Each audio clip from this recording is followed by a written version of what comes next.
김성남 업사부님과 함께합니다. 업사부님 안녕하십니까? 네, 반갑습니다. 아프리카TV의 업사부 김성남입니다. 네, 지금 코스피 코스닥 열심히 올라주고 있긴 한데 기술적인 반등인 것 같은 것이 코스피가 2600선을 탈환하기엔 역부족인 느낌입니다. 그래도 금요일인데 오랜만에 오르고 있어서 기분은 좋은데 지금 현재 시장 상황 어떻게 보고 계실까요?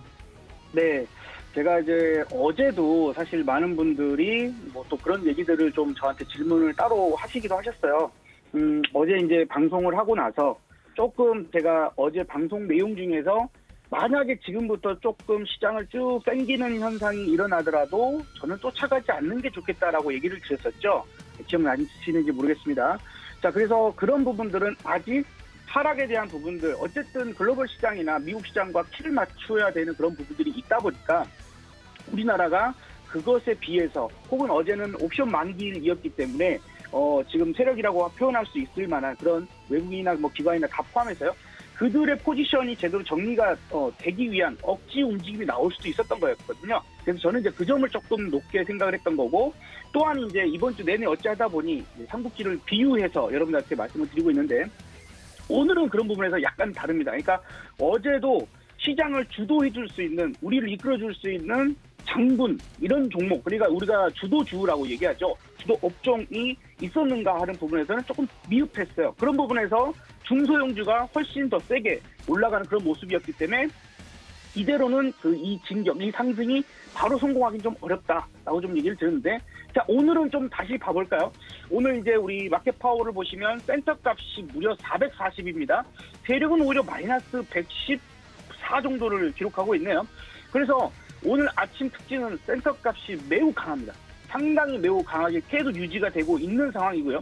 또한 대형주가 49도, 코스닥도 45도죠. 그래서 오늘은 이제 낙폭 과대에 있는 종목이나 뭐나 대다수가 다 끌어올려지는 그런 상황이다라고 봐야 됩니다. 그러니까 즉 삼성전자가 됐든 아니면 지금 현대차도 한 3% 오르거든요.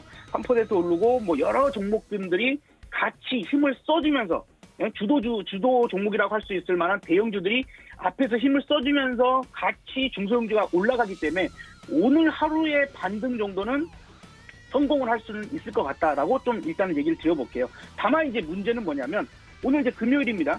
그러면 주말 동안 또 어떤 일이 있어서 우리가 월요일 날 또 어떤 상황, 다음 주 상황을 또 생각을 해서 고려를 해봐야 되겠죠. 그런 부분들에서 오늘 하루는 잘 상승 마감으로 끝날 확률이 매우 높지만 다음 주 흐름들은 아직은 저도 예상했을 때는 기술적 반등 정도로서 좀 얘기를 하고 싶거든요.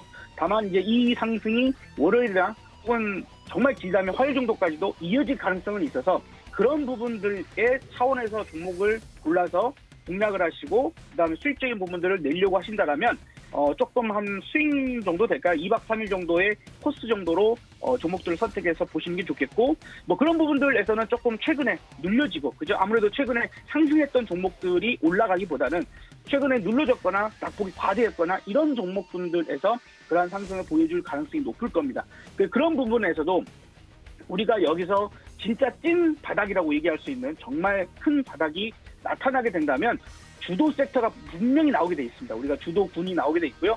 그러게 만약에 나타나게 된다라면 시장은 또 오히려 크게 상승도 가능할 텐데 그런 것들을 이제 오늘 그다음에 월요일 이런 모습에서 지치지 않고 끝까지 올라가서 절대 시장이 약간 휘청휘청 움직임에도 불구하고 흔들리지 않는 그런 업종, 그런 종목들이 주도주가 될 거기 때문에 그 이후에는 종목을 그런 쪽으로 교체를 해서 가보는 게 오히려 더 현명할 수 있습니다. 내가 지금 현재 들고 있는 주식이 마이너스이기 때문에 그것을 나는 손실 보고는 못 팔겠어. 뭐 이런 식으로 가시다 보면 계속 묶여있고 손실은 커지고 이 상황이 악화될 수 있어요. 저는 어찌됐건 간에 6월 정도까지는 조금은 계속 긴 호흡에서 다이렉트로 크게 하락하는 부분은 아니겠지만 조금은 횡보하거나 조금씩 서서히 좀 빠지는 이런 쪽으로 좀 시장을 보고 있습니다. 어쨌든 빅스텝 6월 달도 7월 달도 그러한 부분들이 나올 것이고 우리나라도 이제 다음 주에 이제 FMC 의사로 그 다음 주에 우리나라도 금토기가 있겠습니다만 금리 결정은 뭐 명실상부 확실하게 이루어질 수밖에 없는 그런 상황들이겠죠. 그래서 그런 부담이 가중되어 있는 그런 상황이기 때문에 지금의 반등 오늘 하루는 좀 잘 즐겨보자라고 얘기를 드려보고 어쩌면 월요일 오전 정도까지는 나올 수도 있으니 그런 부분에서 오늘 어떤 공략이 들어갈까 이런 것들도 길게 보기보다는 뭐 1박 2일 혹은 2박 3일 정도 코스에서만 짧게 대응하시는 것이 현명하겠다라고 일단 시장 상황 얘기를 드려보도록 하겠습니다. 네, 만약에 시장의 바닥이 진짜 바닥이었다면 강하게 끌어올려주는 주도주가 분명히 나타날 것이다 이야기를 해드렸는데 오늘도 약간 산발적으로 움직이고 있는 걸 보아하니 단기적으로 좀 매매가 가능한 종목들에 대해서 1박 2일, 3박 4일 정도로 공략하는 게 좋지 않을까 이야기를 해드렸습니다. 그렇다면 그 종목 어떤 종목인지 여쭤봐도 될까요? 네.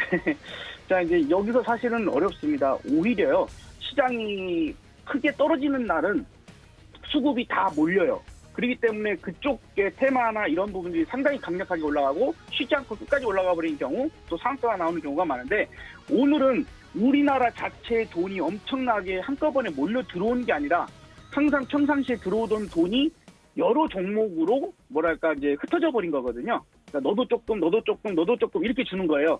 그전에는 막 이쪽에 너만 많이 먹어 이렇게 했던 게 그래서 수급적인 부분들이 분산됐던 부분들이고 그렇기 때문에 조금 어려울 수 있지만 그래도 우리가 가능성이 있는 것들 앞으로 미래에 우리가 계속해서 나아가야 할 것들 정부 정책에 관련된 부분이라면 부담 없이 가능할 겁니다. 오늘은 그런 부분에서 오늘은 우리 시스템에서 단 한 종목도 포착이 안 됐어요. 그러니까 돈이 다 분산돼 버렸기 때문에 우리 시스템에서는 그런 것들을 좀 잡아내지 않는 부분들이고 그래도 해볼 수 있는 부분이라면 수소에너지 쪽 저는 좀 상당히 긍정적으로 보고 싶거든요. 그래서 오늘은 이제 코오롱 인더 뭐 잘 알고 계실 텐데요. 코오롱 인더가 최근에 이렇게 눌림목을 잘 줬습니다. 그리고 엄청나게 상승도 먼저 하지 않았고 충분히 거래도 들어왔고 지금은 눌림목에서 21선에서 반등을 시도하고 있는 이 포인트죠. 다만 이제 바로 위에 보면 녹색선이 120일 이동평균선입니다. 120일 이동평균선. 그래서 그 자리를 뚫느냐 못 뚫느냐 이 부분들이고 시간적 제한으로 월요일이나 화요일 정도까지 저걸 못 뚫는다면 그냥 다시 현금화 시켰다가 그 다음 기회를 보는 게 좋을 수 있어요. 그런 포인트를 생각하시고 지금도 제가 늘 말씀드리는 종목들은 한 번에 눌림목을 거의 한 번씩 꼭 주거든요. 그래서 눌림목을 잠깐 정도는 기다려 보시고 공략을 해보시는 게 좋을 것 같고 대략적으로는 한 63,500원 현재보다 한 1,000원 정도 조금 더 눌림목을 만약에 준다라면 좀 분할적으로 접근은 가능하지 않을까 좀 생각이 듭니다.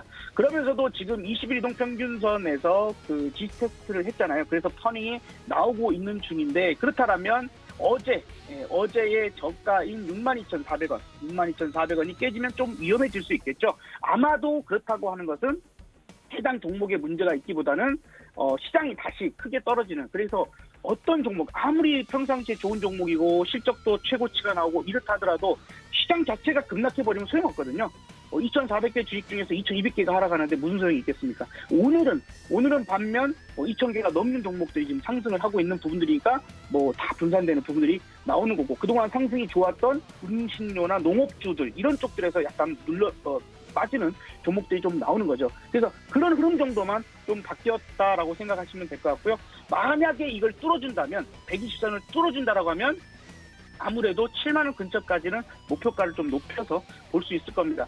시장이 갈 게 없는데 아무래도 정부의 의지가 담겨져 있고 수급이 들어갈 만한 업종, 테마 이런 부분들에서 쏠려 들어가게 되면은 오히려 시장이 나빠도 그쪽은 계속 가는 경우가 있거든요.